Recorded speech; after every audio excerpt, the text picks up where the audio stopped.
সুপ্রভাত বন্ধুগণ, আপনাদের সবাইকে জানাই প্রভু যীশু খ্রিস্টের নামে শুভেচ্ছা ও শুভকামনা। আসুন দেখি ঈশ্বর তার পবিত্র শাস্ত্র বাইবেল থেকে আজ এই প্রাতকাল আমাদের কি বলতে চান। আজ এই প্রাতকালীন অধ্যয়নের জন্য আমরা বের করব গীত সংহিতা তার 103 অধ্যায় 4 পদ।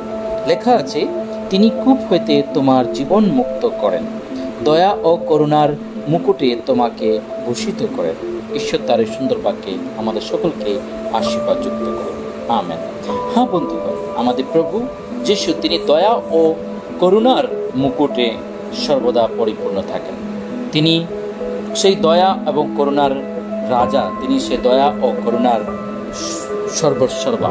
হ্যাঁ বন্ধুগণ, ঈশ্বর তিনি তার সন্তানদিকে যারা তার উপর বিশ্বাস করেন, যারা তাকে ভালোবাসে, তিনি তাদেরকে সেই কূপ হইতে রক্ষা করেন, তাদেরকে সেখান থেকে মুক্ত করেন এবং তার কাছে দয়া ও করুণা আছে এবং সেই দয়া ও করুণার সেই মুকুট আছে।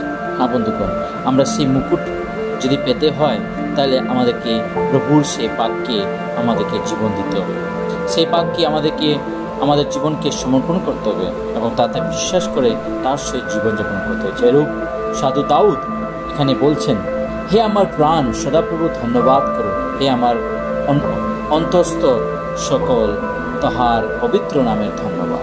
হ্যাঁ বন্ধুগণ, আমাদের ঈশ্বর তিনি পবিত্র, তাই তার নামে ধন্যবাদ করা আমাদের সবচেয়ে প্রথম কার্য।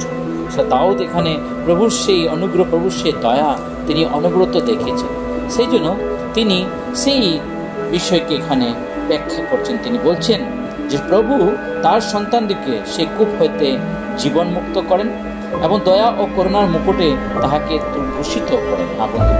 আমাদেরকে সেই তার দয়া ও করুণার মুকুটে ভূষিত হইতে হবে।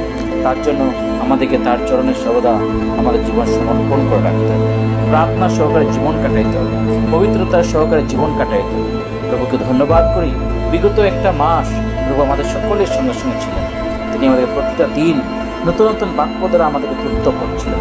তার সেই স্বর্গের বাণী দ্বারা তিনি আমাদেরকে শিক্ষাচ্ছিলেন যে আমরা কীভাবে জীবনযাপন করি। তাই আসুন, বিগত একটি মাস প্রভু আমাদেরকে সুরক্ষা করে আজ আমাদেরকে নতুন একটা দিন প্রভু আমাদেরকে দিয়েছেন, নতুন একটি মাস আমাদের জীবনে দিচ্ছেন।